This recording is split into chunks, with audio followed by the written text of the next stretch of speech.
아버지 하나님, 오늘도 토요 성경 공부에 건강한 모습으로 참석해서 함께해 주심에 감사를 드립니다. 먼저 저희를 가르치는 목사님께 영육간의 강건함을 다하여 주시고 그의 입술에 성령님께서 함께 하시어 말씀을 전하고 전가하실 때마다 본당의 말씀이 선포될 수 있게 하여 주시옵기를 원하옵니다. 아멘. 아멘. 또한 오늘 이 성경 공부를 통하여 우리 모두 다가 성경의 내용을 잘 이해할 수 있는 저희들이 되게 하여 주시고, 무엇보다도 오늘 배우는 스가랴의 말씀을 통하여 본디 주님께서 저희들에게 하시고자 하는 말씀의 뜻을 잘 이해할 수 있는 저희들이 될 수 있도록 도와주시옵기를 원하옵니다. 아멘. 오늘도 성경 공부에 함께 하실 주님의 모습을 기대합니다. 감사를 드리옵고 예수님의 이름으로 기도드렸습니다. 아멘. 아멘. 예,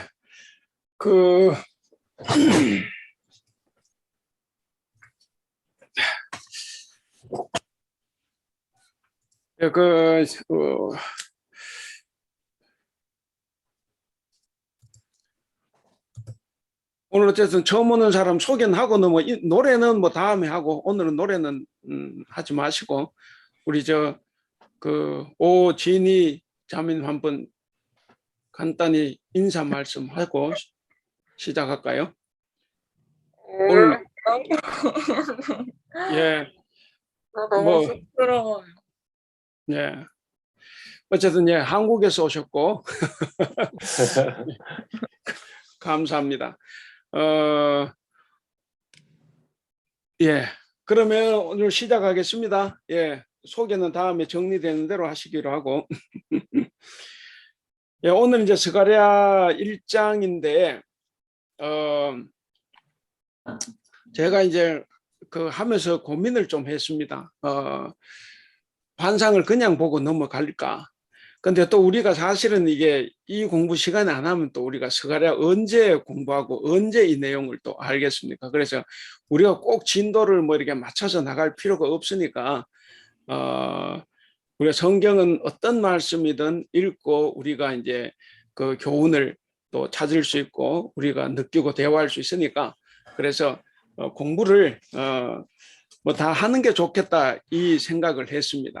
예. 그리고 이제 양성 반응, 코로나 확진자 또 밀접 접촉자 이래가지고 지금 당장 내일 기도자부터 이 5월달 기도까지 다 흔들렸어요.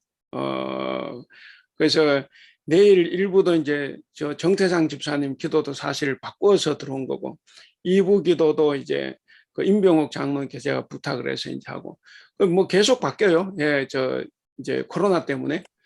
예, 그래서 오늘 그거 정하느라고 또 정신이 없었고, 어쨌든 코로나는 안전하게 줌은 안전하게 우리가 할 수 있으니까 참 다행입니다. 집에서 확진이 돼서도 이 전파로 감염은 안 될 거니까, 예, 그래서 마음 편하게 한번 보도록 하겠습니다. 자, 이제 스가랴 1장, 스가랴는 이제 두 부분, 제1스가랴, 제2스가랴로 나누어진다 그랬는데 중요한 건 아니지만 1장에서 8장까지는 제1스가랴, 그래서 이제 경고와 희망의 메시지를 이제 던져주는 부분입니다. 그 중에 오늘 이제 첫 번째가 1장 1절에서 6절까지인데, 요걸 이제 회개 설교라 그래요. 이제 돌아오라 이 이야기를 하고 있는 겁니다. 그러니까 환상 8가지를 이야기하는데, 이제 중간에 이것과 또 중간에 한번 또 돌아오라는 설교를 또 스가랴가 합니다. 그래서 이제 첫 번째로 이제 돌아오라라는 설교인데, 예, 1절부터 6절까지 우리 길지만 우리 신장로님 1절부터 6절까지 한번 읽어 주실래요? 네. 다리오 왕 제2년 8째 달에 여호와의 말씀이 이또의 손자 베레기야의 아들 선지자 스가랴에게 임하니 이르시되, 여호와가 너희 조상들에게 심히 진노하였느니라. 그러므로 너는 그들에게 말하기를, 만군의 여호와께서 이처럼 이르시되 너희는 내게로 돌아오라. 만군의 여호와의 말이니라. 그리하면 내가 너희에게로 돌아가리라. 만군의 여호와의 말이니라. 너희 조상들을 본받지 말라. 옛적 선지자들이 그들에게 외쳐 이르되 만군의 여호와께서 이같이 말씀하시기를 너희가 악한 길 악한 행위를 떠나서 돌아오라 하셨다 하나 그들이 듣지 아니하고 내게 귀를 기울이지 아니하였느니라. 여호와의 말이니라. 너희 조상들이 어디 있느냐? 또 너희 선지자들이 영원히 살겠느냐? 내가 나의 종 선지자들에게 명령한 내 말과 내 법도들이 어찌 너희 조상들에게 임하지 아니하였느냐? 그러므로 그들이 돌이켜 이르기를 만군의 여호와께서 우리 길대로 우리 행위대로 우리에게 행하시려고 뜻하신 것을 우리에게 행하셨도다 하였느니라. 예. 그 여기 보면 이제 그 3절 끝에 여호와의 말이니라 그랬고 또 4절 끝에도 여호와의 말이니라 그랬습니다. 그 신약에는 내가 진실로 진실로 너희에게 이르노니 이제 이렇게 이야기를 하시는데 이건 이제 굉장히 중요하다라는 말씀이죠. 특별히 내가 진실로 진실로 네게 이르노니 하거나 여기서처럼 여호와의 말씀이다 이 말은 우리가 더 이제 주의 깊게 봐야 될 부분입니다. 자 여기 보면 이제 그 1절에 그 다리오 왕 제2년 8째 달 그랬습니다. 어쨌든 요건 이제 뭐 연대기로 따지면 주전 520년입니다. 주전 500 지금부터 이제 2500년 전이다 생각을 하시면 되겠고 주전 520년 10월에 있었던 내용입니다. 그리고 그 아까 말씀드린 대로 그 하나님께서는 옛 조상들에 대한 진노, 그러니까 유다 민족의 옛 조상들이 이제 죄를 많이 지었잖아요. 선지 예언자들이 와서 아무리 회개하라 그래 회개도 하지 않았고 그래서 그 옛 조상들에 대한 하나님의 진노를 이제 언급하고 그리고 이제 그러면 옛 조상들은 그렇게 살았지만 너희 현 세대들은 나에게로 돌아오라 하는 거죠. 예, 그 이야기를 지금 여기에서 합니다.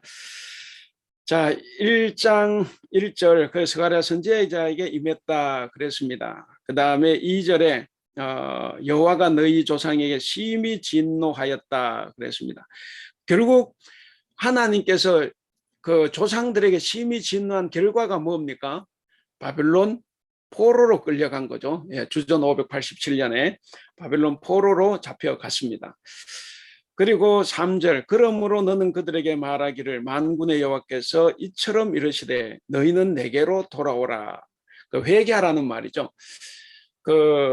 요 관계가 이제 중요한데 돌아오라 만군의 여호와의 말이 이제 아까 말씀드린 굉장히 중요하다는 거죠. 내게로 돌아오라 이게 이제 아주 중요한 말이다. 자 그리하면 내가 너희에게로 돌아가리라. 만군의 여호와의 말이니라. 역시 중요한 거죠. 그러니까 우리가 꼭 생각을 해야 됩니다. 우리가 이제 그 교회에서 부르는 그 CCM이나 이런 복음성가들이 보면 제가 이렇게 좀 간혹 어떤 거북스러운 노래들이 나오는데 그게 뭐냐면 무조건 하나님은 나를 먼저 사랑해 주시고 나를 먼저 용서해 주시고 자꾸 이런 가사들만 넘쳐 흘러요. 그게 이제 은혜는 되죠. 은혜는 되는데 근데 절대로 그러지 않습니다. 이게 내가 먼저 돌아가야 돼요. 하나님께서 돌아오는 조건이 뭐냐면 내가 돌아가는 거예요. 하나님께로. 내가 먼저 회개해야 되는 거죠. 그 요한복음 15장에 보면 참포도나무 비유 있지 않습니까? 거기도 보면 너희가 내 안에 거하면 내가 너희 안에 거하겠다 이렇게 나옵니다. 그래서 우리가 먼저 예수님께로 돌아와야 돼요. 그게 우선인데 마치 우리는 죄 짓고 가만히 있어도 이렇게 뭐 하나님이 먼저 우리에게 찾아오시는 것처럼 막 이렇게 가사들이 그렇게 되는데 절대로 그렇지 않습니다. 여기서도 이제 그걸 이야기하는 겁니다. 그 하나님께서 우리에게로 돌아오게 하시려고 하면 우리가 먼저 회개하고 하나님께로 돌아가야 됩니다. 그것이 이제 중요한 말. 그래서 그게 여호와의 말이니라. 여호와의 말이니라. 이걸 이제 계속 집어 넣었습니다. 그리고 4절 너희 조상들을 본받지 말라. 옛적 선지자들. 그러니까 조상들을 그러면 이제 모세 시대로부터 쭉 해서 이제 나오지만 특별히 가나안 정복해서 나 이제 사사 시대부터 시작해서 이 이스라엘 백성들 끊임없이 죄만 지었죠. 우리가 전에 사사기 공부를 했지만 그 사사들의 그 죄악이 충만했기 때문에 그래서 이제 왕정 시대로 넘어갔고 왕정 시대에도 다윗 솔로몬을 비롯해서 전부 다 죄인들이었죠. 요시야만 아주 선한 왕이었지만 모두가 다 죄인이었습니다. 그리고 이제 예언자들을 끊임없이 보냈지만 아무도 그 말을 듣지 않았어요. 그래도 다윗이 훌륭한 점은 전에도 말씀드렸는데 다윗이 죄를 안 지었기 때문에 훌륭한 게 아니고 다윗은 정말 몹쓸 죄를 많이 지었죠. 성경에 보면 그 암몬인가 모압 족을 일렬로 세워놓고 그냥 막 죽여버리지 않습니까? 마치 살인을 그 살상을 장난처럼 하는 이제 그런 그 면모도 다윗이 보여요. 그러니까 굉장히 그 정말 죄를 많이 지었는데, 근데 다윗이 훌륭한 점은 뭐냐? 회개했다는 거예요. 회개를 하고 회개할 때 정말 온 힘을 다해서 온 마음을 다해서 회개했다는 거예요. 그게 이제 훌륭한 점이에요. 우리가 이제 그걸 잘 알아야 됩니다. 하나님께서 우리에게 좋아하시는 것은 잘못 안 하는 걸 좋아하시는 게 아니고 어차피 우리는 잘못할 수밖에 없어요. 잘못했을 때 회개하고 돌아오는 것. 그럼 우리는 늘 잘못하니까 내 잘못, 내 죄가 느껴질 때 누군가 그것을 마음은 아프지만 지적해 줄 때 그걸 듣고 돌아오는 것. 그게 이제 아주 중요합니다. 어쨌든 여기 옛 4절 옛적 선지자들이 그들에게 외쳐 이르되 만군의 여호와께서 이같이 말씀은 너희가 악한 길, 악한 행위를 떠나서 돌아오라. 그랬죠. 그 옛적 선지자들 이 말은 옛적이란 말은 이제 그냥 이렇게 그 시간적으로 말하면 주전 587년 바벨론에 포로로 사로잡혀가기 전까지를 이야기하는 겁니다. 바벨론에 포로로 잡혀가기 전까지 그러니까 수백 년 동안 이 옛적 조상들은 죄만 지었다 하는 거죠. 자, 거기 이제 악한 길, 악한 행위, 이것을 잘 보시기 바랍니다. 악한 길, 악한 행위. 그 길은 다른 말로 도 혹은 율법 이렇게도 되죠. 도. 그러니까 이거는 이제 말씀 율법이다 생각하면 되고, 그리고 이제 행위는 그 율법에 따른 행위를 이야기할 수 있는데, 어쨌든 그러니 떠나서 돌아오라 그랬고, 그럼에도 듣지 않았다.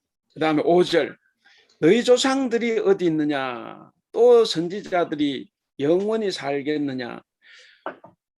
이게 이제 국어를 잘 하시는 분이 이게 빨리 잘 이해가 안 되는데, 어쨌든 두 가지 질문을 했죠.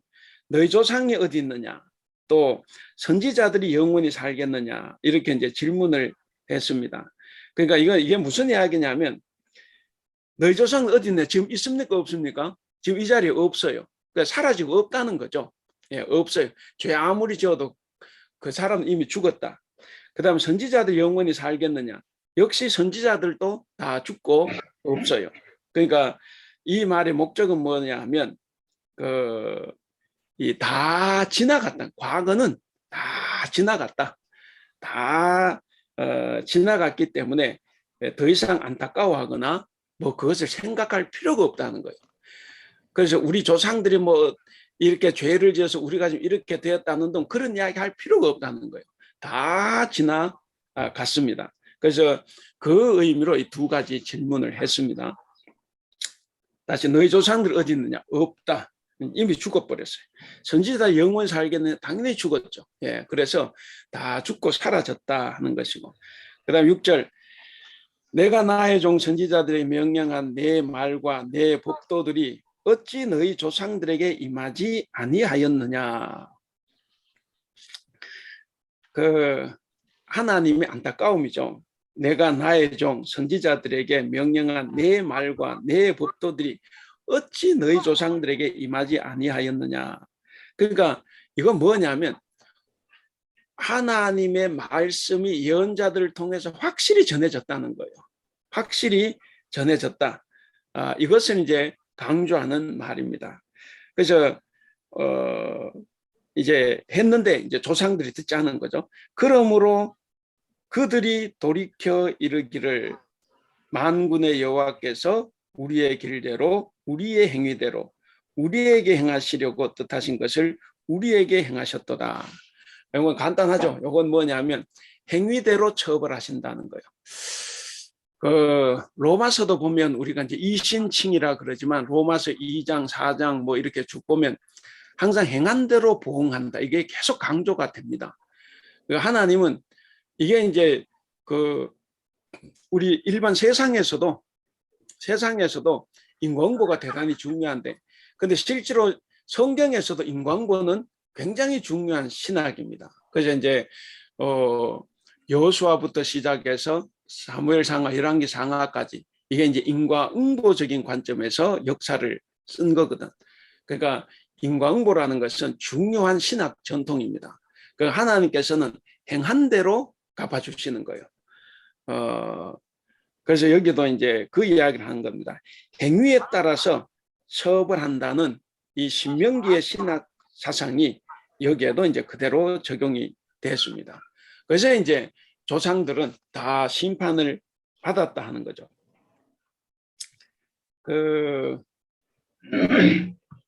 결국 이제 조상들은 자기들이 한 대로 그렇게 이제 심판을 받고 자기들 행동의 책임을 졌다, 결국 그렇게 되는 이야기입니다.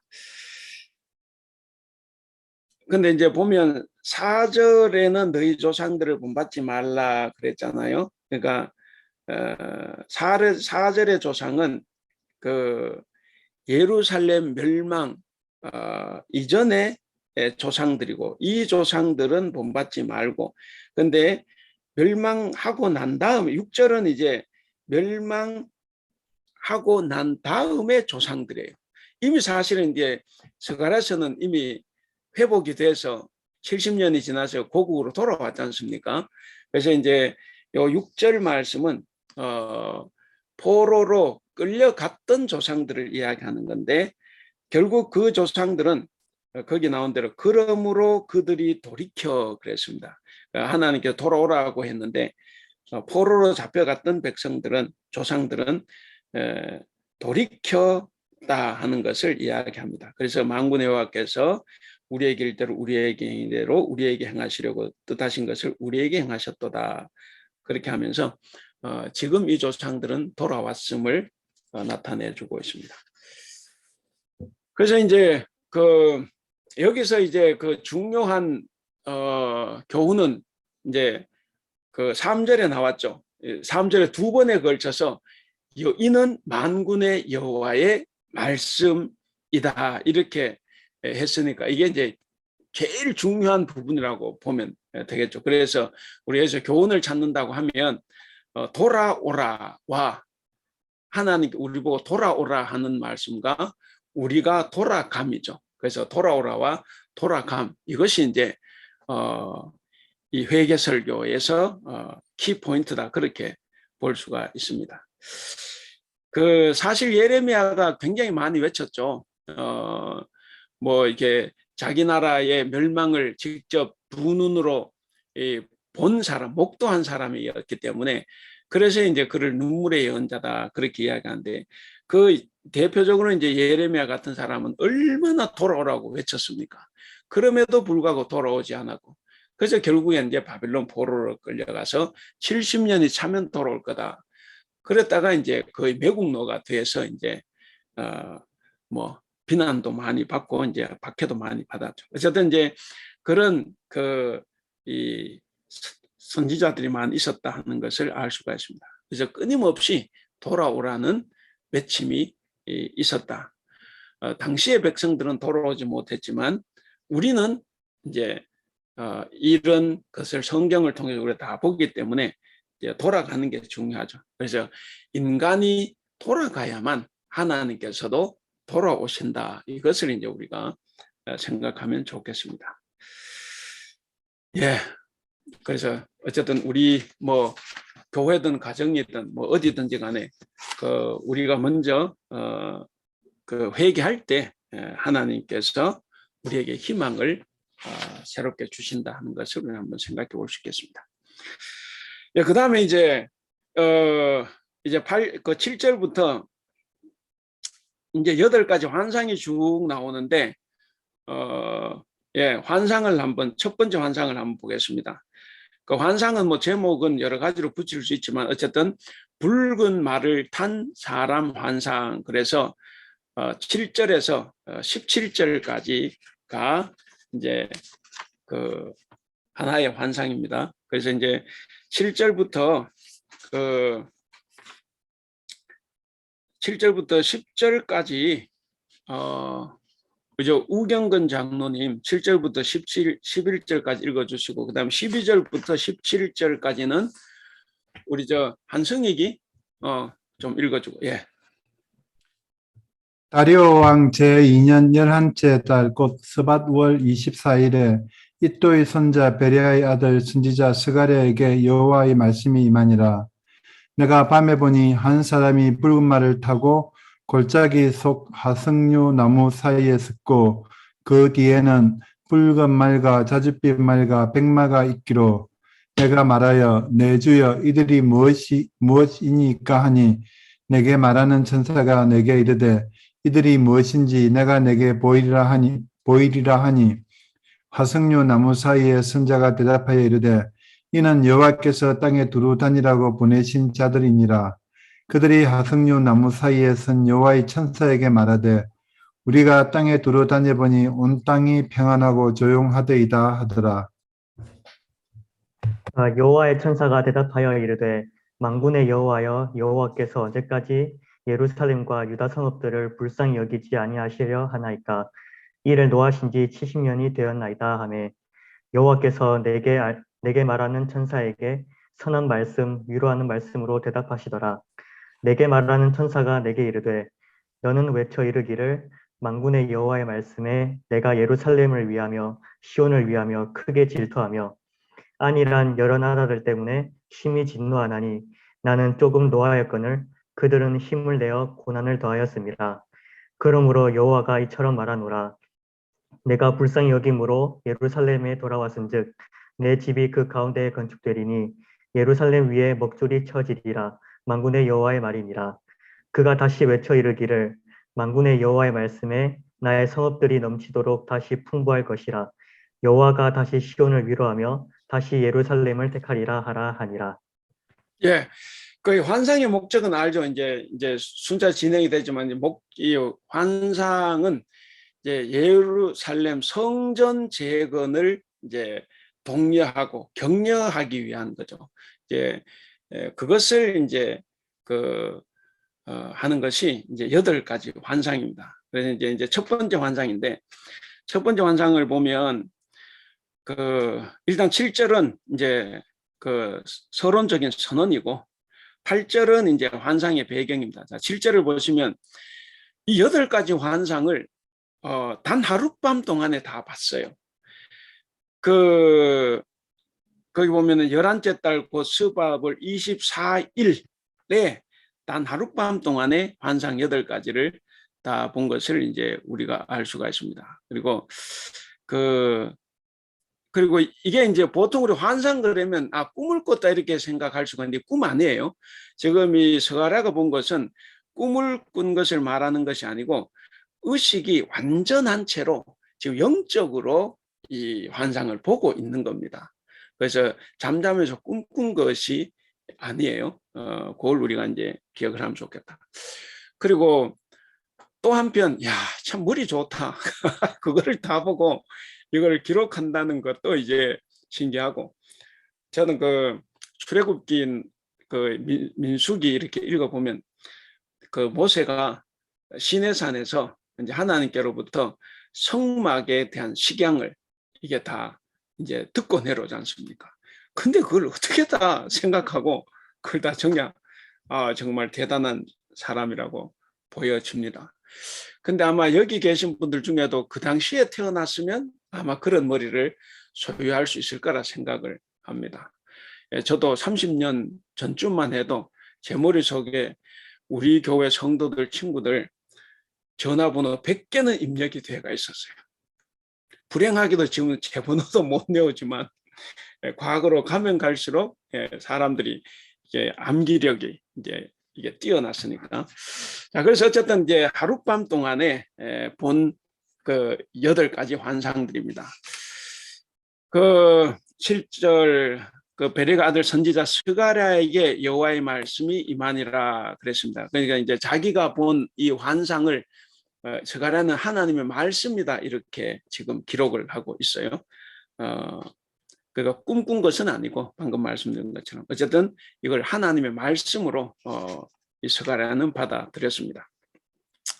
그리고 그 8절 환상의 배경인데 내가 밤에 보니 한 사람이 붉은 말을 타고 골짜기 속 화석류 나무 사이에 섰고 그 뒤에는 붉은 말과 자줏빛 말과 백마가 있기로 그러는데 어쨌든 여기 붉은 말, 자줏빛 말, 백마 이거 별 뜻 없습니다. 그냥 말 색깔이에요. 그냥 말 색깔.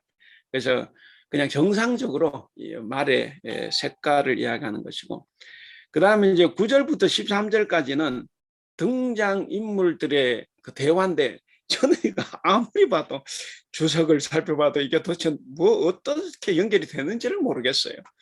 그러나 우리가 이제 내용을 알기에는 뭐 큰 어려움은 없습니다. 자, 일단 9절에 그 8절에 보면 붉은 말을 타고 그러니까 한 사람이 말을 타고 이렇게 다니지 않습니까? 이건 이제 그런 페르시아 그러니까 바사 제국의 그 감찰자들이 옛날에 말을 타고 이제 돌아다니면서 이제 보는 거죠. 그것을 이제 연상을 해서 보는 겁니다. 9절에 그 내가 말하되 내 주여 이들이 무엇하나이까 하니 내게 말하는 천사 여기 보면 내게 말하는 천사가 뭐 자주 나와요. 13절에도 내게 말하는 천사가 있고 14절에도 내게 말하는 천사가 있고 한데 어쨌든 이 천사 관계를 잘 모르겠어요. 저는. 그 내게 말하는 천사가 내게 이르되 그 이들이 무엇인지 내가 네게 보이리라. 그러니까 이들이 무엇인지 그러니까 그 붉은 말을 타고 있는 사람들이 무엇 하는 사람인지를 이제 보여주겠다 하는 거죠. 그래서 10절에 화석류 나무 근데 죄송한 화석류 나무가 뭐예요? 이거 화석류가 나무 이름입니까? 네, 제가 참 어쨌든 화석류 나무 사이에 선자 그 8절에 있었지 않습니까? 화석류 나무 사이에 선 사람인데 그 사람 그 선자가 이제 대답을 합니다. 이는 무엇이 내게 보이라고 했기 때문에 대답하되 이르되 이는 여호와께서 땅에 두루 다니라고 보내신 자들입니다. 그러니까 이 사람들의 화석류 나무 사이의 선자의 역할은 뭐냐면 땅을 두루 돌아다니는 일이에요. 그리고 왜 두루 다니냐면 그 하나님 여호와를 위해서 땅을 살펴보고 감시하는 그런 여호와의 사자입니다. 그래서 이제 땅을 두루 다니는 거예요. 11절 그들이 화석류 사이에 선 여호와의 천사에게 말하되 우리가 땅에 두루 다녀 보니 온 땅이 평안하고 조용하더라. 그러니까 이제 이 땅을 두루 다니며 감찰하는 여호와의 사자 이 천사가 두루 다녀 보니까 땅이 평온하더라 하는 거죠. 이게 이제 긍정적인 의미겠습니까? 부정적인 의미겠습니까? 이게 긍정, 부정의 의미가 아마 동시에 다 있는 것 같은데, 그러니까 그러면서도 부정적인 의미가 훨씬 더 셉니다. 조용하다 이건 뭐냐면 애가 이게 애들이 유치원 그 갓난 애기는 아니지만 유아들이 조용하면 어떻습니까? 분명 어디 가서 뭐 저지레를 하고 있거든. 그러니까 조용한 게 이게 이제 좀 이상한 거죠. 그러니까 여기도 이제 조용하다 그랬는데 이제 하나님께서 이제 그 침묵하시는 상황이다 이렇게 볼 수도 있어요. 하나님께서 침묵하시는 상황인데 그러면 하나님께서 침묵하신다라고 하면 이제 곧 뭔가 하나님께 일을 시작하신다 이제 이런 의미를 지금 내포하고 있습니다. 그러니까 하나님께서 곧 무엇인가 활동을 이제 재개한다 이제 이런 것을 이제 볼 수가 있고 그 다음에 이제 그 유다 백성들 또 약간 부정적으로 보면 온 땅이 조용하다는 건 유다 백성들에게 별로 좋지가 않아요. 왜냐하면 유다는 지금 페르시아의 지배하에 있기 때문에 그 페르시아 왕이 온 땅을 다 평정해서 조용한 거니까 뭘 내가 뭐 독립운동할 수도 없고 뭘 할 수가 없는 거죠. 그러니까 이제 오히려 그것이 페르시아 나라에게는 좋은 거지만 이제 속국들 지배받는 나라 입장에서는 별로 좋은 징조가 아니다 하는 거죠. 그래서 이제 역사적으로 볼 때 다리오 왕이 밀란을 다 잠재워서 이제는 온 세상이 조용해졌다. 이제 그런 것을 또 의미하기도 합니다. 그래서 이제 유다 백성에 좋지 않다. 그러나 이제 아까 처음에 말씀드린 것처럼 하나님 입장에서 생각해 보면 그 시기가 하나님이 침묵하시는 시기고 그래서 하나님께서 곧 뭔가를 활동을 재개하실 듯한 어떤 기운을 예언자는 느끼는 거예요. 예언자는. 이제 일반 백성들은 이제 우리 죽었구나. 다리오 왕이 이제 딱 평정을 해서 우리 이제 꼼짝달싹 못하구나 이렇게 생각하는데 예언자는 그게 아니라 하나님을 이제 보는 거죠. 그래서 이제 하나님의 활동이 재개될 시점이다 하는 것을 이제 느꼈다. 이제 이런 거죠. 그 12절에 여호와의 천사가 대답하여 이르되 만군의 여호와여 여호와께서 언제까지 이 말은 시편의 탄원시에서 많이 나와요. 하나님 언제까지 두고만 보실 겁니까? 저 악한 무리들을 언제까지 그러니까 이 언제까지 이제 그런 의미입니다. 그래서 언제까지 이 말이 나올 때는 언제나 잘못된 것을 바로 잡아달라고 간청할 때 쓰는 특히 성경의 아주 중요한 용어입니다. 그래서 이제 그럴 때마다 언제까지 이제 이런 이야기를 하게 되는데 결국 여호와의 사자가 이제 탄원을 하는 거죠. 유다가 징벌을 받아서 70년 동안 포로 생활을 다 했지 않습니까? 다 했고 그런데도 돌아왔는데도 귀환했는데도 절망적인 상태가 계속되고 있으니까 이제 하나님 언제까지 두고만 보실 겁니까? 하면서 이제 여호와의 사자가 하나님께 이제 탄원하는 이제 그런 내용입니다. 거기 나온 대로 그래서 유다 성읍들을 불쌍히 여기지 아니하시려 하나이까 이를 노하신 지 70년이 되었나이다.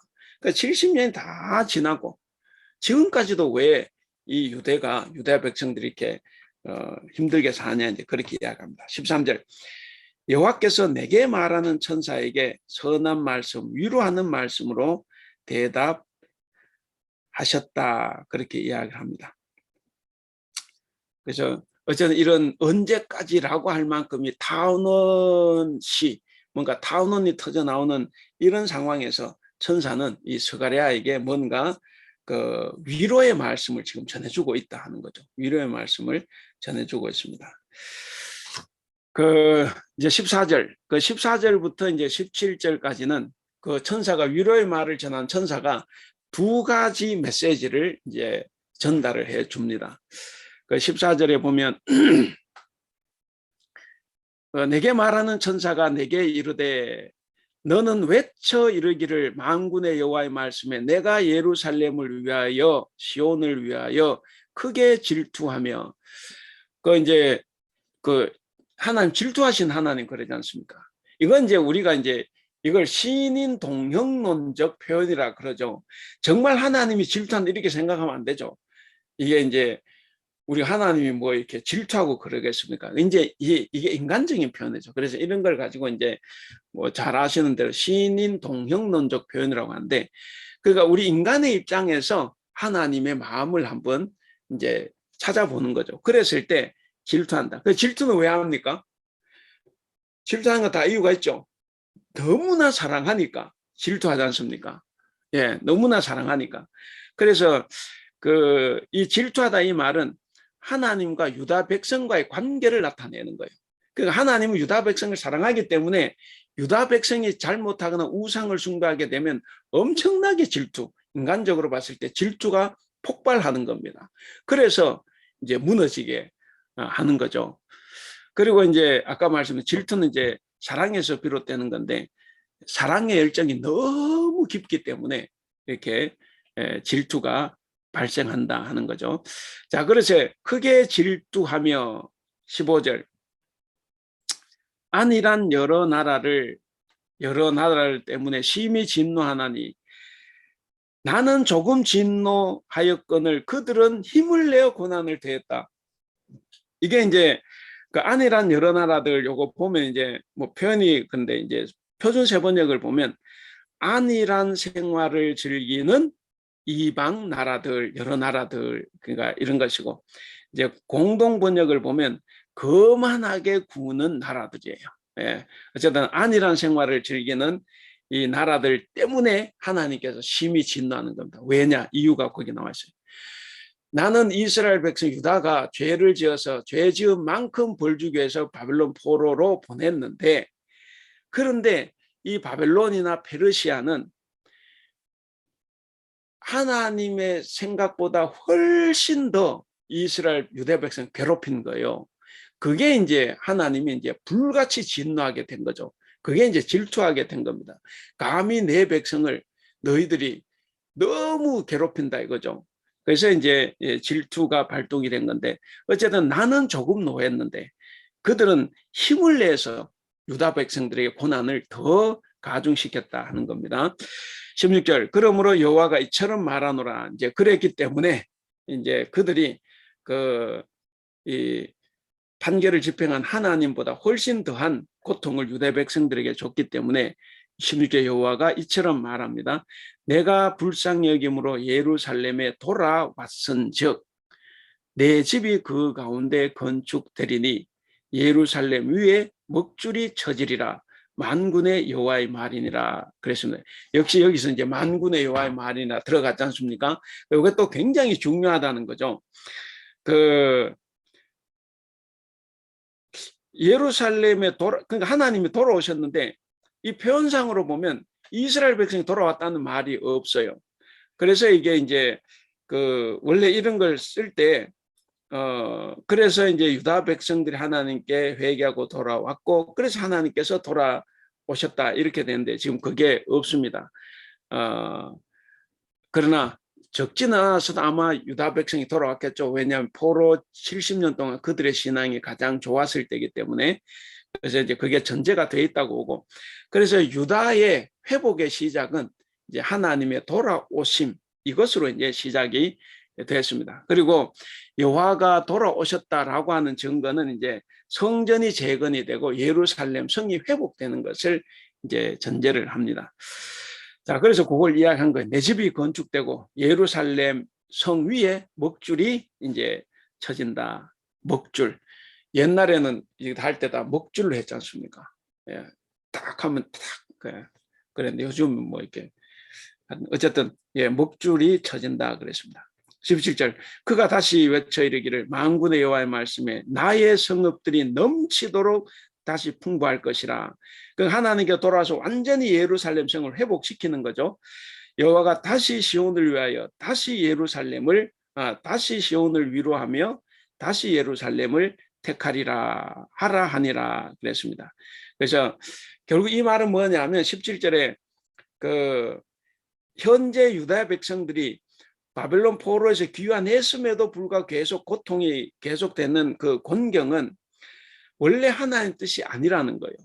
원래 하나님 뜻이 아니고 바벨론이나 페르시아가 적당한 선에서 이제 끝내야 되는데 너무 과도하게 유다 백성들을 곤경에 빠지게 했다. 그래서 하나님께서 질투심이 폭발해서 이제 새로운 뭔가 일을 지금 벌이게 됐다 하는 것을 이제 볼 수가 있습니다.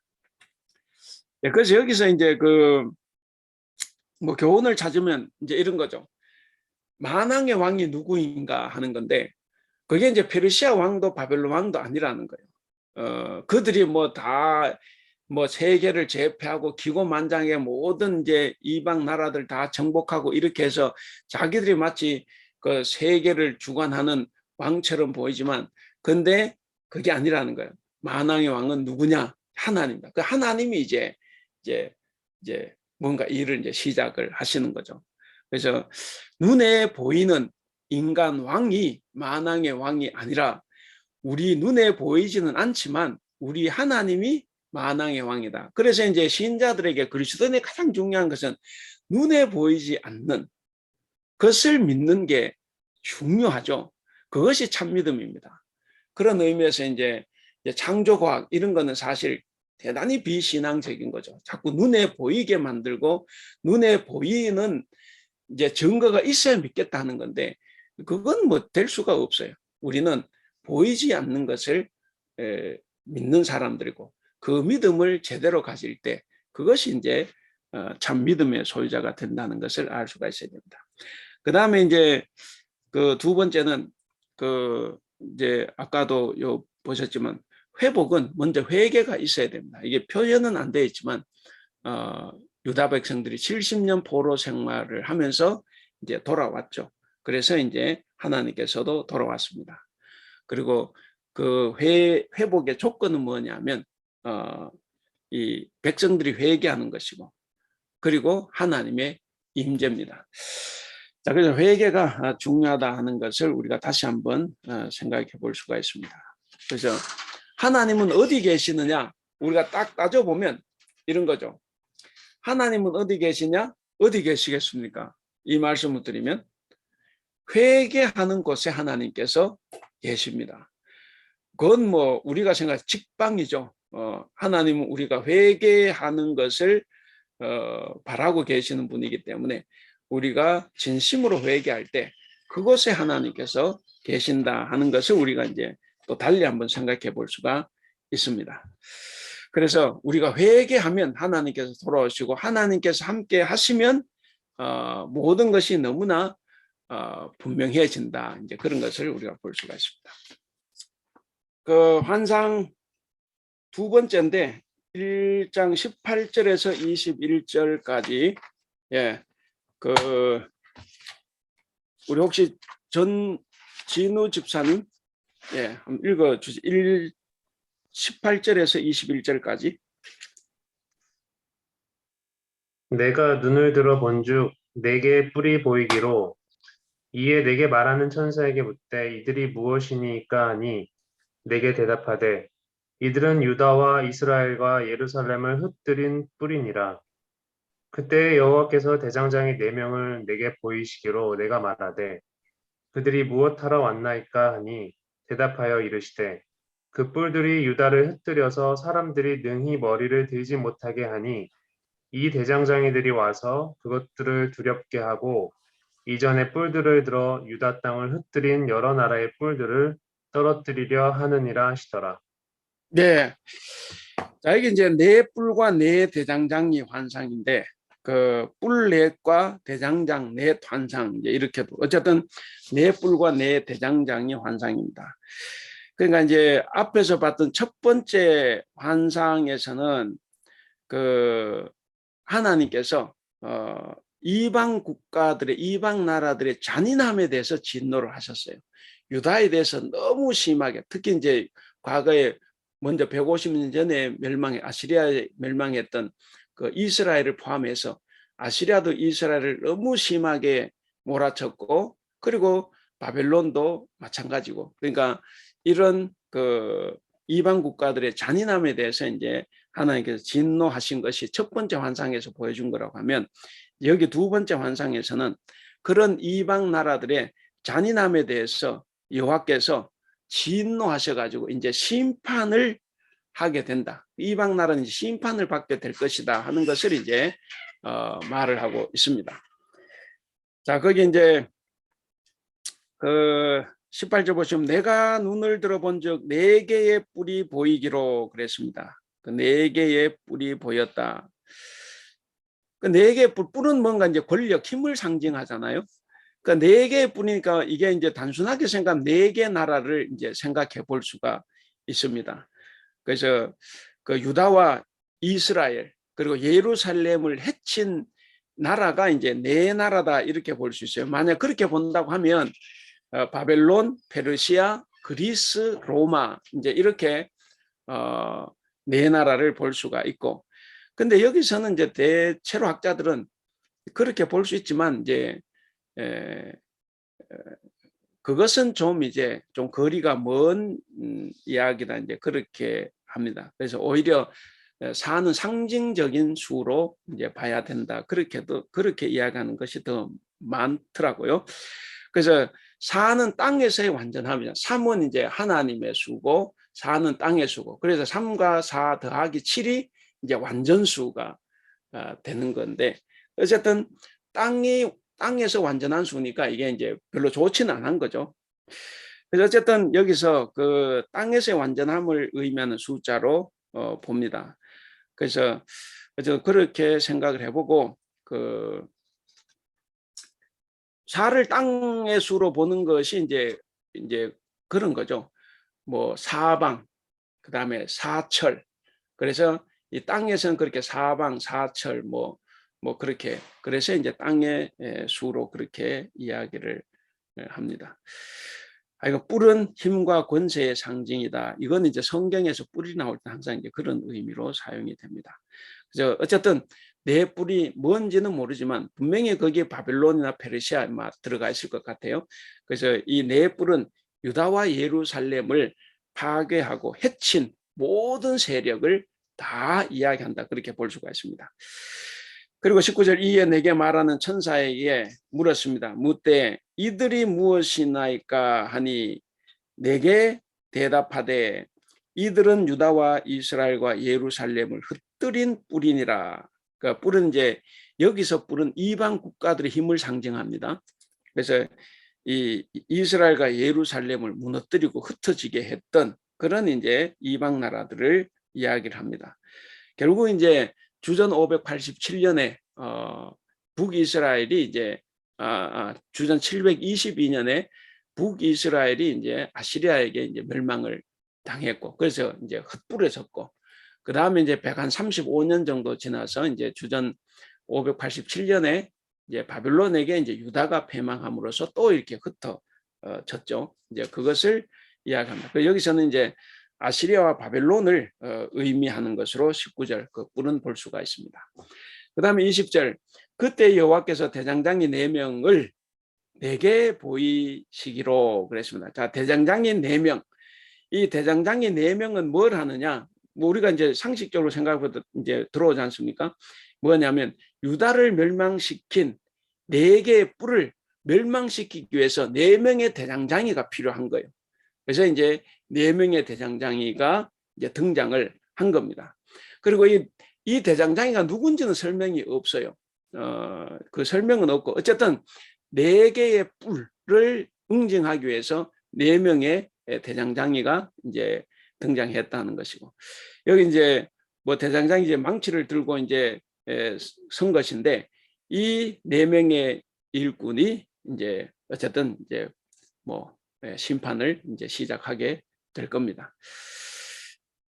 그 다음에 그 21절에 보면 내가 말하되 그들이 무엇하러 왔나이까 하니 대답하여 이르시되 그 뿔들이 유다를 흩뜨려서 사람들이 능히 머리를 들지 못하게 하니 그랬습니다. 그러니까 그 뿔들이 그러니까 이방 나라지 않습니까? 그 아시리아와 바벨론 이 이방 나라들이 유다를 이제 패망시키고 이제 흩뜨려 놨으니까 그러니까 유다 사람들이 고개를 못 들죠. 머리를 들 수 없을 만큼 이제 부끄러움을 줬다는 거예요. 그래서 어쨌든 이 뿔들이 유다를 흩뜨려 가지고 머리를 들 수 없게 했습니다. 이건 다른 말로 자유가 없는 포로가 되게 했다 이제 이 말입니다. 머리를 들지 못하게 했다는 말이. 그래서 자유를 잃어버리고 포로가 되게 했고 그래서 이게 이제 이방 국가들의 무력 사용이 너무 지나쳤다 하는 것을 여기서 이제 나타냅니다. 자, 그래서 머리를 들지 못하게 하니 이 대장장이들이 와서 그것들을 두렵게 하고 이전의 뿔들을 들어 유다 땅을 흩뜨린 여러 나라의 뿔들을 떨어뜨리려 하느니라 하시더라 그랬습니다. 그러니까 이제 아까 말씀드린 4개의 뿔을 무너뜨리기 위해서 4명의 대장장이가 이제 망치를 들고 이제 나섰다 하는 것을 이제 볼 수가 있습니다. 그래서 여기서 이제 메시지 교훈을 하나 찾으면 하나님의 약속은 반드시 이루어진다 하는 것을 우리가 또 생각해 볼 수가 있겠습니다. 예레미야가 70년이 차면 그랬잖아요. 그래서 어쨌든 그대로 이제 됐고, 그리고 어려움이 후기 유대 공동체, 그 바빌론 포로에서 돌아와서 이제 시간이 지나면서 이제 유대 공동체가 회복되기보다는 점점 더 힘들어졌는데, 근데 하나님의 계획이 이제 차근차근 진행이 되고 있다는 것을 이 스가랴의 이 이상 환상을 통해서 이제 우리에게 말해주고 있습니다. 그래서 이제 이런 것을 봤을 때 하나님은 사랑이 많으신 분이기도 하지만 공의로우신 분이다 하는 것을 이제 우리가 생각해 볼 수가 있습니다. 생각해 보면 뭐 지금 우리도 이제 코로나 때문에 이제 많이 힘든데 다들 뭐 식당 하는 분들이 일단 우리 교회도 지금 식당이 워낙에 장사가 안 되고 우리 안 권사님이 금토 목금토가 3일 동안 식당 문을 열었는데 10,000원 벌었대요. 10,000원. 그만큼 이제 손님이 이제 없으니까. 그래서 막 아이고 한국처럼 빨리 걸리고 빨리 예방됐으면 좋겠다 이제 이런 건데 다들 이제 뭐 참 힘들어하고 그런 건데 어쨌든 뭐 우리의 현실이 꼭 이게 코로나가 아니어도 사실 우리 현실이 그렇게 녹록한 건 아니라고 봅니다.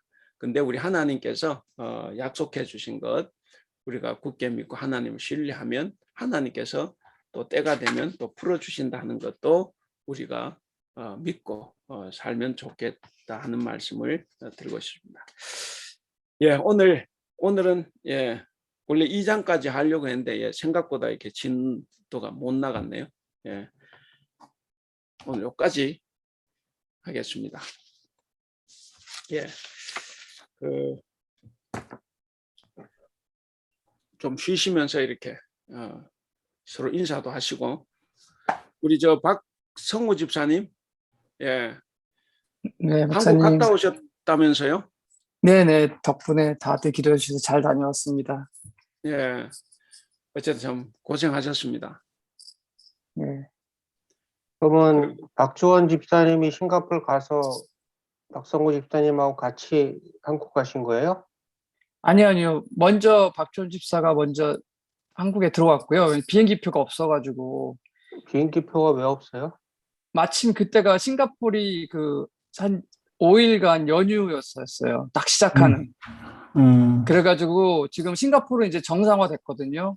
이제 마스크 네. 안 써도 되고 회사에서도 안 쓰고 이제 10명 제한도 다 풀려서 그때 거의 싱가포르 사람들이 다 출국을 하는데 대만이랑 홍콩이랑 중국이랑 일본이 다 닫혀 있으니까 여행객들이 한국하고 태국으로 다 가는 바람에 비행기표가 다 매진이어가지고 저희들은 대기 걸어놓고 있다가 표가 나와가지고 그 박주원 집사는 먼저 가고 저희는 그 다음날 새벽에 했어요. 네. 보복 여행 가는 거네요. 거의 지금 그런 것 같아요. 사람들이요. 기다렸다가. 한 가지 좋은 소식은 이게 박주원 집사님이 이제 가족 구원을 위해서 늘 기도하고 이렇게 그걸 했는데 아버지 돌아가시고 어머니께서 예, 이제 믿음을 받아들이고 이제 그 동네 교회 목사님이 오셔서 이렇게 또 예식을 또 침례하고 그렇게 했답니다. 아마 네네. 예, 돌아가신 아버지께서도 뭐 충분히 그 신앙을 고백하고 돌아가셨으리라 확신을 합니다. 예, 그래서 저도 놀랐어요. 여기 있을 때도 그 부분 이제 기도 좀 해달라고 그러고 하는데 어머니가 이제 그렇게 하셔가지고 오늘 오늘 그 스가랴 말씀 서로 이게 대화할 일 있으면 좀 하죠. 우리 우리 처음 오신 우리 누굽니까? 오진희 자매님 좀 힘들었죠? 예. 이게 공부를 하러 왔는데 진짜 공부를 해가지고. 아니요, 전 이런 거 좋아요. 그래요. 다행입니다. 예. 우리가 잘 다니시겠습니다. 원래 이렇게 하고 30분 동안 막 그 대화를 하고 서로 질문하고 또 토론하고 하니까 혹시 하시고 싶은 말씀 있으면 한번 해보셔도 됩니다. 제가요? 예, 아니, 예. 아무나. 예. 없어요. 예, 뭐, 예. 누가 신뢰를 한번 보여주시죠. 아니, 근데 목사님 요즘 옛날에 저희들이 이제 어렸을 때 교회 다닐 때는요, 그 무슨 영적 체험 뭐 이런 거, 그 다음에 환상을 봤다, 방언을 한다, 이런 것이 되게 그런 거 못하면은 신앙이 없는 사람처럼 막 이렇게 보이는 때가 있었거든요. 예. 그 지금 추세는 한국 교회 제가 잘 모르지만 그런 건 많이 없어졌겠죠? 그렇죠. 뭐 옛날만큼은 그렇게 이제 안 하죠. 이제 지금은 사람들, 일반 성도들이 이제 너무 똑똑해져 있기 때문에, 예. 목사들 설교하면 바로 이렇게 핸드폰으로 막 그 히브리어 말을 하면 딱 히브리어 찾아보고 저거 아닌데 이래 나오기 때문에 이게 함부로 뭘 못해요. 예. 잘 알고 해야 되지. 예. 그래서 그런 부분은 많이 줄어들었을 겁니다. 우리 전에 우리 여전도에서 화요일날 성경 공부할 때 코로나 전에 또 우리 교회 또 다 또 성도님들 얼마나 또 잘 배우고 그랬습니까? 이야기할 때 뭐 다들 또 영어를 잘하시니까 한국말 찾아보지도 않아요. 막 어디 영어 사이트 들어가서 다 찾아보고 그래도 제가 한 번도 틀린 말을 안 해서 다행이었어요. 이게 막 그 찾고 그랬나.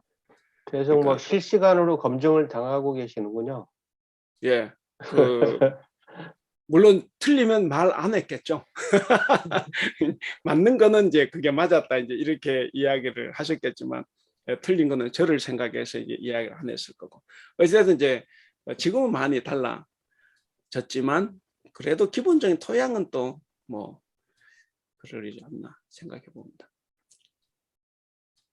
새로 오신 분들이 많으셔서 예. 예전처럼 막 좀 강한 의문을 이렇게 여쭤보는 게 좀 죄송하긴 한데 오늘도 이제 성경 내용에 대한 거 질문 하나 하고 그다음에 적용에 대한 그래서 여쭤보고 다른 분들 의견도 듣고 싶은 게 있는데 일단은 12선지서 중에 스가랴는 그래도 잘한다 계속 이렇게 열심히 해라 라고 이렇게 독려를 했던 내용이 주가 된다고 알고 있어요. 그래가지고 잘해라 회개하고 돌아와서 너희들 고생했으니까 하나님이 이제 다 회복시켜 주실 것이다 라고 했던 선지자잖아요. 근데 지지난주에도 말씀드린 것처럼 결국은 근데 회복 못 하잖아요. 유대인들이. 예. 그 다음에 못하죠. 회개한다는 유대인들에게 있어서 회개는 무엇인지가 전 몰라갖고 여쭤보고 싶은데 제사를 계속 지내는 건 내 죄를 제물에게 다 전가해가지고 하나님께 제사 지냄으로 제사함을 받는 행위를 물론 마음이 진정성이 떨어지긴 했지만 행위를 계속 해왔잖아요. 유대인들은. 네. 그럼 그 전에 그러면 회개를 제대로 한 적이 있나 유대인들이 한 번이라도? 이런 생각이 들었고 왕에 대한 얘기들이 쭉 나오긴 했지만 백성들의 얘기는 뭐 옛날 역사 기록이니까 당연히 2500년 전 혹은 그 전에 얘기니까 당연히 없었겠지만 왕이 잘못했다는 거는 그냥 상징적으로 그 당시 백성이 다 잘못했다는 걸 말한 거지 그건 정확하게 모르겠지만 구약에 나온 유대인들은 한 번이라도 하나님 보시기에 흡족한 어떤 생활을 한 적이 있나라는 생각이 들었어요.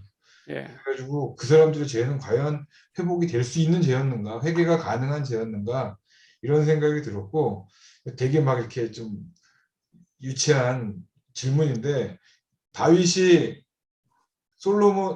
사울 전에 블레셋 사람들이 가져갔던 법궤를 가지고 오고 다윗이 막 그걸 막 기뻐가지고 다시 옮길 때 막 춤추고 했던 그 법궤가 없어졌잖아요. 예. 그리고 그게 언제 없어졌는지도 의견이 분분하고 대부분 바벨론 끌려갈 때 없어졌다고 대부분 이제 가장 이제 리저너블한 추측이니까 그렇게 하고 있는데 그때도 왜 하나님이 가만히 계셨나 뭐 이런 생각들은 별 생각이 다 들었어요. 유치하게. 그래서 유태인들의 회개는 제대로 한 적이 한 번이라도 있나 현재까지 네. 이런 생각이 들었고요. 내용에 대해서는 그거고 적용에 대해서는 다른 분들한테는 여쭤보고 싶은데 이제 우리가 스가랴를 읽고 회개하면 하나님이 고생한 거 다 아시니까 충분히 보상해 주실 거야. 그러니까 신앙생활 잘해 라는 내용을 제 삶 속에 적용을 해야 되잖아요. 그거 할 때 과연 내 삶 속에서 적용을 어떻게 하는 게 맞나 라는 생각이 들거든요. 내가 회개하면 내가 지금 세상에서 살고 있을 때 갖고 있는 이 고난 혹은 불편함, 불안함, 신앙적으로 막 흔들리고 있는 게 안정되고 세상에서 잘 된다는 그런 좀 단순화된 거로 그냥 받아들여야 되는 건지 그런 부분에 대해서 여쭤보고 싶고 다른 분들 의견을 좀 듣고 싶어요.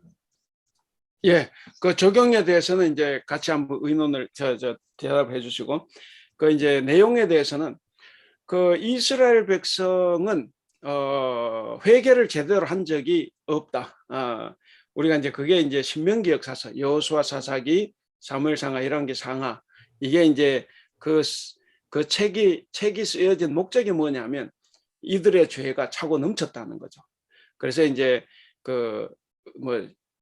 뭐 의인이 없나 하나도 없다 이제 이런 이야기를 하는데 어쨌든 그 다윗 솔로몬도 정말 중죄인이었죠. 이 두 사람이. 그래서 이제 그 여호수아 사사기, 사무엘상하, 열왕기상하, 신명기 역사서라고 하는데 이 책으로는 이 역사관에서는 모두가 다 죄인이었습니다. 결국에는 다윗의 잘못이 발판이 되고 솔로몬이 극심하게 우상을 숭배했기 때문에 결국 하나님께서 나라를 쪼개버리는 겁니다. 그게 다윗 솔로몬 때 이제 일어나는 이야기잖아요. 그러니까 이제 회개한 적은 제대로 회개한 적은 없습니다. 오늘도 여기도 계속 하나님께서 이야기하시지만 돌아오라고 했는데 사실은 이게 돌아오는 것이 거의 없어요. 오히려 역으로 요나서를 보면 그 오죽하면은 이 깨어있는 어떤 의식 있는 사람, 예언자가 니느웨도 저렇게 걔가 5마디 말했잖아요. 뛰어가면서 요나가 40일 지나면 망한다. 그런데 그 말을 듣고 니느웨는 뒤집어졌다고. 가축까지 다 회개하도록 했다. 그래서 하나님께서 살려주셨다. 그게 이제 사실은 유다 백성이 얼마나 이게 그 완고하고 죄가 많은 가는 것은 역으로 보여주는 건데 그가 없어요. 다만 이제 저도 성경 공부할 때 자주 말씀드리지만 가장 그래도 회개를 하고 정상적으로 돌아왔던 것은 바벨론 포로지였어요. 바벨론 포로지. 근데 바벨론 포로에서 귀환하고 난 다음에 역시 또 이게 잘 안 돼요. 그러니까 하나님께서는 끊임없이 돌아오라고 하는데 이 백성들은 선민의식이 너무 투철한 나머지 굉장히 배타적으로 나가버린 거죠. 그래서 이제 요나가 바로 그거잖아요. 이 요나가 이제 이스라엘을 대표하는 것으로 지금 그려지고 있는데, 그러니까 요나가 이스라엘 대표다. 그러면은 이게 얼마나 선민 사상이 배타적이냐. 하나님께서 가라고 하는데 그것이 하나님 뜻이 아니라고 안 가는 거예요. 그만큼. 그래서 역사적으로 회개가 없었다. 아마 지금도 바울의 말에 의하면 말세가 돼야 이제 저 사람들이 회개하고 돌아오는데 아직까지 글쎄요 모르겠습니다. 제가 유다 땅에 가보지는 않았지만 여전히 그들은 이제 올바른 회개라기보다는 이제 자기들 민족주의, 국수주의, 배타주의 이제 이런 것으로 이제 자기는 하나님 뜻을 잘 실천하고 있다고 본다고 저는 생각을 합니다. 예. 예. 그리고 이제 적용에 대해서 우리 집사님 말씀해 주셨습니다. 아까 법궤요. 법궤. 법궤. 예. 법궤 저도 이제 제가 옛날에 공부할 때 이 법궤 제가 성경에서 제가 추적을 해서 지도를 다 이제 그리고 해봤는데 법궤는 언제 어디 사라졌는지 알 수가 없어요. 그게 이제 성경에서 어느 순간에 이제 그게 이제 증발이 되고 더 이상 이제 성경에 기록이 안 되니까. 그래서 아마 제가 볼 때는 하나님께서 법궤를 없애버렸다. 저는 그렇게 생각합니다. 왜냐하면 모세가 죽을 때 모세 중에 아무도 못 봤죠. 그리고 다 가나안 땅 들어가게 하고 모세 혼자 죽는 거예요. 왜 그러냐? 저 모세 시신을 만약 같이 가다가 같이 죽으면 모세를 신성 우상화할 수가 있어요. 그래서 이제 아예 차단을 시켜버리는 거죠. 그러니까 법궤라는 것도 마찬가지. 하나님 성전을 무너뜨린 것도 결국 하나님의 역사거든. 그러니까 성전 제도를 통해서 하나님을 예배하고 뭔가 더 좋은 삶을 살아야 되는데 이 성전을 통해서 더 타락이 돼 가는 거죠. 그래서 결국에 이제 성전을 무너뜨려 있는 것. 그리고 결국 예수님이 돌아가실 때, 그 보면 이제 스데반이 설교했습니까? 베드로가 설교했는지 모르겠다. 그 보면은 이게 하나님이 탈 성전을 하시고 줄 성전, 그 성전에서 해방이 되는 거예요. 그러니까 이제 그것처럼 이 법궤도 아까 이제 그 집사님 그 이야기를 하셨는데 그거 보면 이제 그 블레셋에게 뺏겨가지고 처음에 그거를 운반을 하려고 하다가 실패를 했죠. 그래서 막 이제 성질이 나가지고 다윗이 성질 났잖아. 그래가지고 어느 집에다가 처박아 놓는다고 20년 동안. 그랬다가 늦게 들어보니까 아미나답의 집인가 그 집이 이제 복을 받았다 이래니까 그때서 이제 지가 가서 가지고 오려고 하는 거죠. 그러니까 다윗은 처음도 그때도 정말 하나님을 모시고자 하는 마음보다 얘는 정치인이기 때문에 이 예루살렘을 정치 중심지로 삼으면서 그리고 종교 중심지로 삼으려고 하는 거예요. 그래서 그 도성에 있는 왕인 자기가 모든 권력을 다 누리고자 하는 이제 그 마음이 이제 큰 거죠. 정치적으로는. 그러니까 이게 사울도 과거 전쟁 그 법궤를 미신적으로 이용을 하는 법궤만 나오면 이긴다 이거죠. 전쟁에서. 그랬다가 블레셋에 뺏긴 것 아닙니까? 그리고 이제 후에도 이 온전한 다윗 왕 같은 경우에도 솔로몬도 마찬가지고 이게 법궤가 있어야만이 내 왕권이 튼튼해진다 이런 쪽으로 가는 거예요. 그러니까 이거를 하나님을 섬기는데 미신적으로 우상 섬기듯이 섬기는 거예요. 그래서 결국에는 그것이 사라져야 마땅하죠. 요거 하기 전에 그 법궤 안에 들었던 중에 아론의 쌍난 지팡이가 있잖아요. 그걸 없앴나 그 구리뱀 그걸 없앴나 하여간 그거 어느 히스기야 왕인가 누가 그거를 이제 없애버렸잖아요. 왜냐? 그걸 놔두면 이걸 미신적으로 사람 자꾸 섬기니까 이건 신앙에 도움이 안 되는 거예요. 그러니까 이스라엘 사람들이 그런 식으로 하기 때문에 없어졌을 거다. 저는 이제 그렇게 봐요. 뭐 확실한 건 아닙니다. 어쨌든 하나님께서 없애는 과정에 저는 100번 개입을 했다고 저는 생각을 합니다. 예.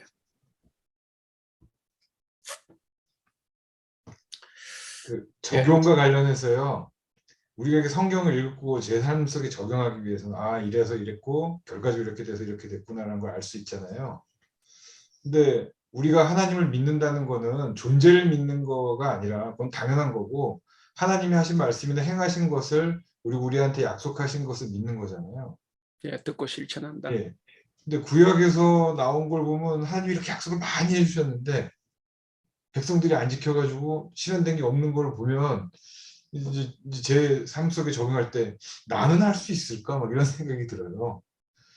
유태인이 특별히 사악하고 나쁘고 그런 인간들은 아닐 거고 물론 성령님 도와주시고 우린 예수를 믿기 때문에 다르긴 하지만 인간이라는 한계에 있어서는 비슷한 것 같은데 라는 생각이 들면서 저는 이제 구약 읽을 때는 늘 그런 마음의 부담감이 느껴지거든요.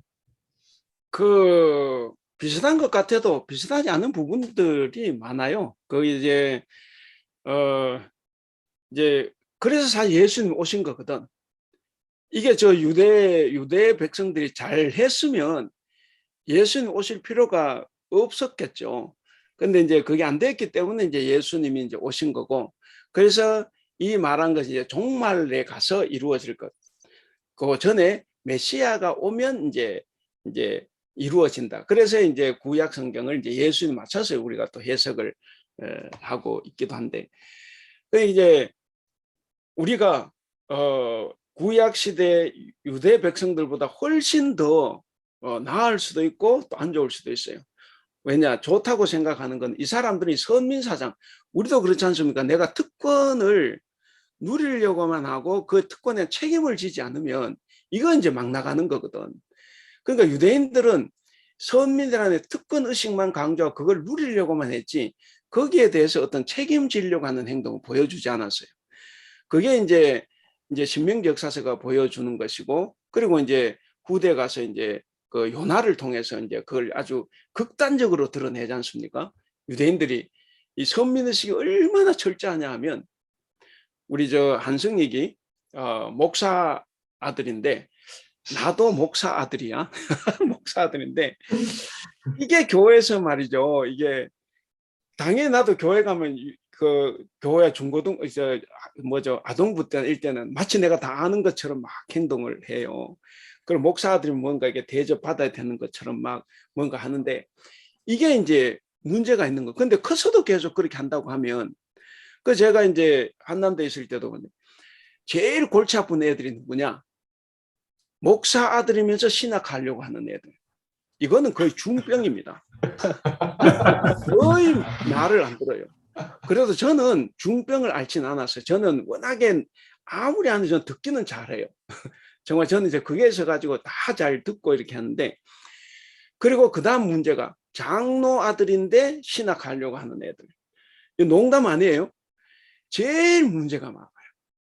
정말 지지리도 말 안 들어. 그래서 승익이는 제가 딱 대화해 보니까 승익이는 쟤는 또 아니야. 쟤는 굉장히 말을 또 잘 귀담아 들으나. 그래서 사실 놀랐어요.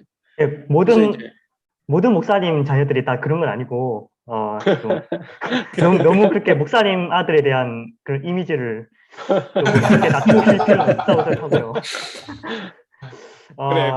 근데 저도 사실 많이 반성하고 있습니다. 더 낮은 자세로 더 많이 배우려고 노력하고 있고, 네, 더 겸손하게 또 하나님 말씀을 배우려고 하고 있습니다. 네. 어쨌든 좋아. 그 내가 목사 아들이기 때문에 내가 목사 아들이 아닌데 이런 말 하면 안 되는데, 어쨌든 이제 정말로 제가 있어봐 그래요. 그러니까 우리가 이제 유대인들이 이제 그렇게 사는 거거든. 그렇게 살았기 때문에 하나님이 말씀을 하셔도 그게 자기들이 생각하는 생각과 주장과 신학과 신앙과 틀리면 안 따라가는 거예요. 그래서 결국에는 이제 그 망하죠. 그러니까 그 이제 우리 박병신 말씀하신 것처럼 약속은 무수히 많이 하는데, 이게 역사 그 왕세 그 사사 시대로 들어오면서부터 말을 안 들어. 그 전엔 그래도 뭐 그 족장 시대 같으면 다 말 잘 들었지 않습니까? 그 족장들은 요셉마저도 다 잘 들었거든. 그 순종하고 그렇게 해서 뭔가 착착착 진행이 되는데, 사사 시대에 들어서면서부터 이게 이제 문제가 생겨나기 시작을 한 거죠. 그래서 구약을 보면 이제 그런 건 있지만, 그래서 우리는 이제 그 유대인들을 보고 우리가 교훈을 받으려고 하면 항상 문제가 되고, 이제 하나님의 원래 말씀, 이 말씀에 주신 의도와 목적, 이제 거기에 맞게 우리가 이제 그 좀 교훈이나 또 해석을 할 필요가 있겠다, 이제 그런 생각을 합니다. 그 어쨌든 그 승익이는 보통 목사하고 달라요. 네. 감사합니다. 박 집사님 말씀하신 것처럼 그게 항상 신앙생활의 큰 과제인 것 같아요. 그러니까 그 살면서 이게 그 하루에 잠자는 시간 빼놓고 뭐 열몇 시간을 살면서 정말로 내가 하나님 말씀에 얼마나 보합해서 사는 시간이 얼마나 되는가. 우리가 지금도 이제 성경 공부를 하고 있는데, 이게 성경 공부를 뭐 하는 시간만큼 정말로 우리 삶 속에서 그걸 하는가가 사실은 언제나 큰 숙제인 것 같아요.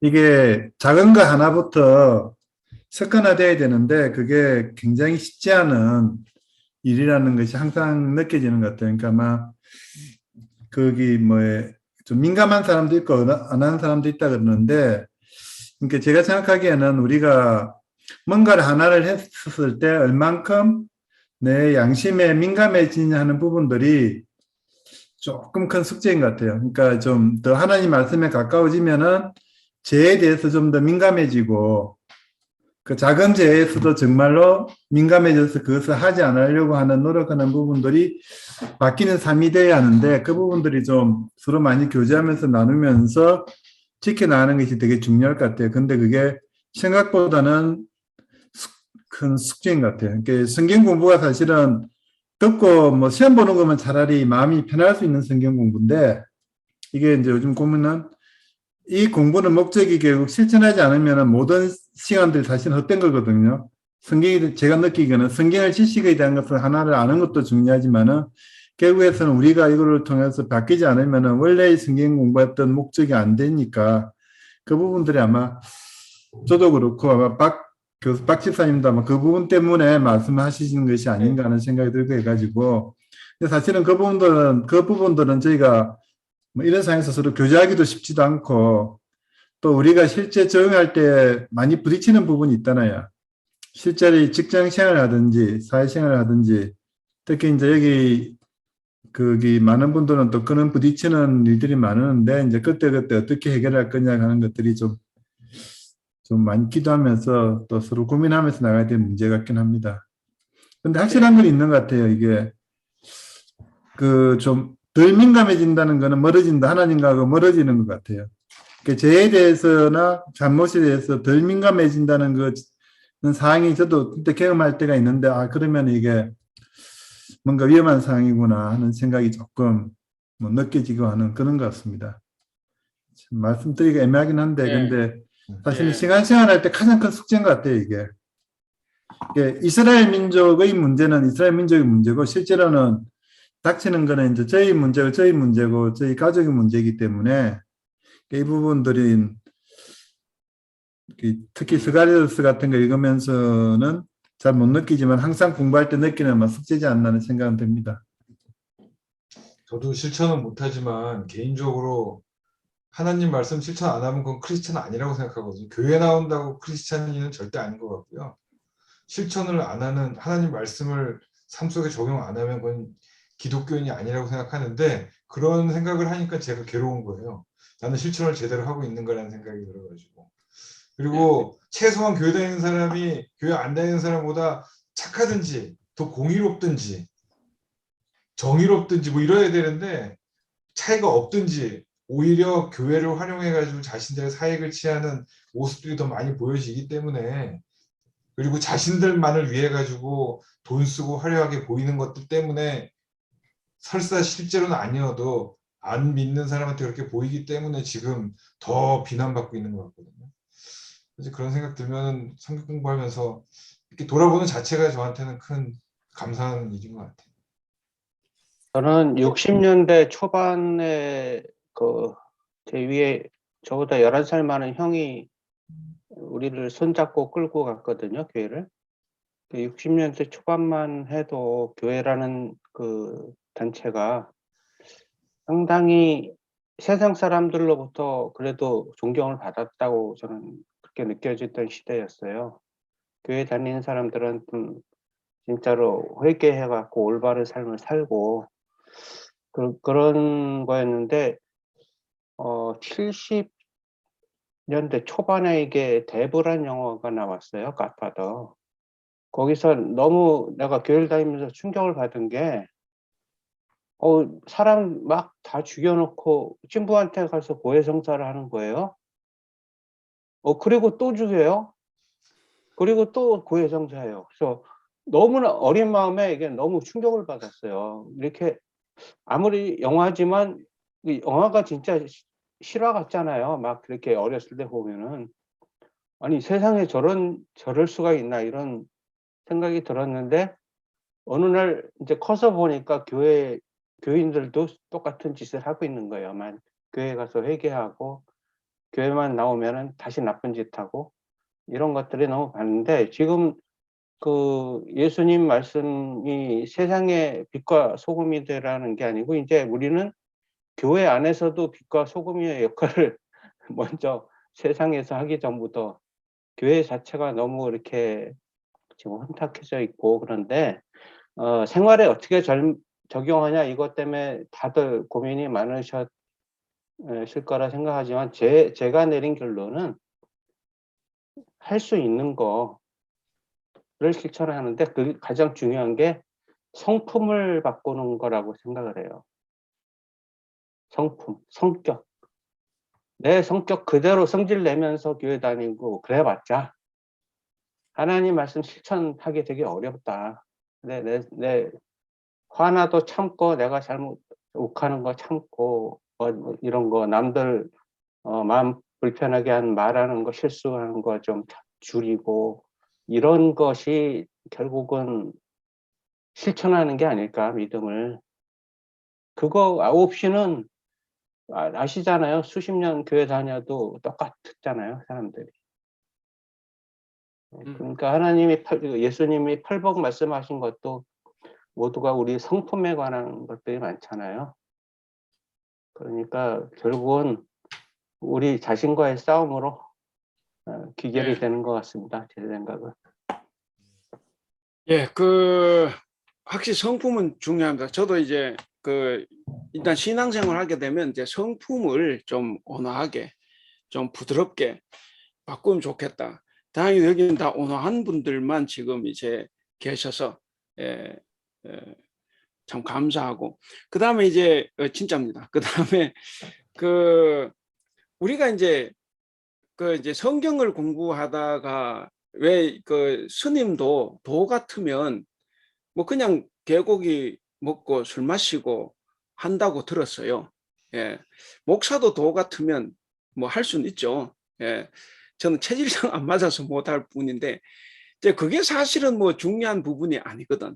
우리가 그게 중요한 부분은 아니고. 그럼 우리가 이제 믿음으로 살아간다는 것이 항상 내가 하는 일들 속에서 내가 하나님을 얼마나 생각하냐. 내가 예배 시간 하나님 생각하는데 그냥 밖에서 할 때는 한 번도 생각하지 않고 이렇게 되는데 여러분 그게 아니에요. 나라가 잘 굴러가면 우리 대통령 이름 몰라도 돼요. 근데 나라가 안 굴러가면 대통령 이름 다 알아요.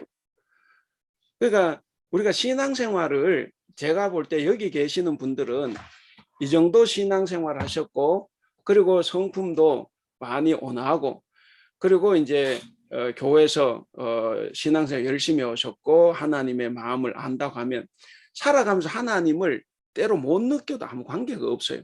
왜냐 내 몸 자체에 이미 복음화가 돼 있어 가지고 뭘 해도 내가 아까 우리 박근혜 님 이야기처럼 하면 말씀하신 것처럼 하면 내가 착하게 바르게 나쁜 생각 안 하고 나쁜 생각은 나쁜 짓 안 하고 그렇게 살아가는 것 자체가 뭐냐면 내 안에 이미 믿음으로 동기화되어 있다는 거예요. 그래서 우리가 하나님을 생각하리 말이 뭔 일을 할 때마다 하나님 생각한다 그건 아니고 오히려 하나님 생각이 안 나도 내가 내 몸이 저절로 그렇게 하는 거 이게 이제 저는 중요하다고 봅니다. 그렇게 하려면 방금 이제 신장로님 말씀하신 것처럼 성품이 좀 온화하게 바뀌면 그러면 일단 90점은 전 따고 들어간다고 봅니다. 성경에서 하나님이 정말 이게 부자 청년에게는 네 재산 다 팔아라 그랬지만 그놈은 하도 지 잘난 척 했기 때문에 예수 그 말씀하신 거예요. 그러나 예수님이 평소에 말씀은 어떻습니까? 지극히 작은 자에게 냉수 한 그릇 주는 걸 이야기하는 거예요. 그 우리가 뭐 이렇게 큰 일이 아니고 냉수 한 그릇 주는 그런 우리의 온화한 마음만 있으면 우린 다 된다고 봅니다. 그래서 여기에 계신 분들 제가 그냥 속으로만 대답하세요. 내가 냉수 한 그릇 줘야 될 사람이 있으면 여러분 안 주겠습니까? 다 준다고. 그러니까 우리가 이제 성경은 우리가 성경에 대한 지식을 아는 것도 우리에겐 중요해요. 지식은 실천하는 것이 나타나야 되지만 근데 우리는 기본적으로 그런 성품과 그런 신앙과 그게 있다고 보면 문제는 성경을 모르면 내가 지금 하고 있는 것이 나의 착한 행실에서만 나오는 건가 이제 이런 거죠. 그래서 성경은 우리가 공부를 해야 됩니다. 그래서 성경을 통해서 하나님의 그 뜻을 아는 것은 대단히 중요합니다. 예. 예, 제가 결론 아닌 결론을 내려버린 것 같아서 죄송합니다. 예, 시간이 다 됐네요. 네. 예, 오늘은 원래는 우리 누굽니까 여집사님들이 들어 있어요. 우리 오지인이 자매님 여럿 있는데 오늘 안 들어온 거예요. 예, 평소에 한 서너 명씩 들어옵니다. 지혜자매님 들어오신 것 같은데. 예, 그 들어오셨는데 네. 지금 이제 이제 뭐 요즘 이제 코로나 때문에 너무 이제 그거 하니까 저도 이제 켜놓고 뭐 쉬고 있으니까 이제 틀진 않았어요. 예, 어쨌든 감사합니다. 예, 우리 마지막으로 오진이 자면 그래도 하실 말씀 있어요? 보니까 어때요? 우리 집사님 장로님들 서로 대화했는데. 제가 어떻게 너무 부끄러워서 말을 못 하겠어요. 예, 알겠습니다. 하지 마세요. 예. 앞으로 안 시킵니다. 걱정하지 마세요. 예. 예. 그러면은 마칠까요? 네. 네. 네, 제가 기도하고 마치겠습니다. 기도하겠습니다. 사랑과 은혜가 충만하신 우리 하나님 아버지 은혜를 감사합니다. 토요일 늦은 시간까지 우리를 사랑하여 주셔서 이 귀한 시간을 갖게 하시고 함께 주님 말씀을 나누며 서로 대화하며 서로의 생각을 또 공유하게 하신 것을 감사합니다. 하나님 아버지, 우리가 주님의 자녀로 주님께서 맡겨주신 일들을 감당할 때 우리가 주님의 뜻을 잘 알고 할 수 있도록 도와주시옵소서. 하나님, 우리의 성품이 또 주님 보시기 아름답게 변화되어서 온전히 주님의 뜻과 주님의 사랑을 실천하는 데 부족함이 없도록 우리를 도와주시옵소서. 스가랴서의 말씀을 통해서 우리가 그동안 보지 못했고 생각하지 못했던 지혜와 지식과 믿음을 우리가 가질 수 있도록 도와주시옵소서. 오늘 함께 해주신 것을 감사하며 우리 주님 예수님의 이름으로 기도하옵나이다. 아멘. 감사합니다. 감사합니다. 고맙습니다. 감사합니다. 수고하셨습니다.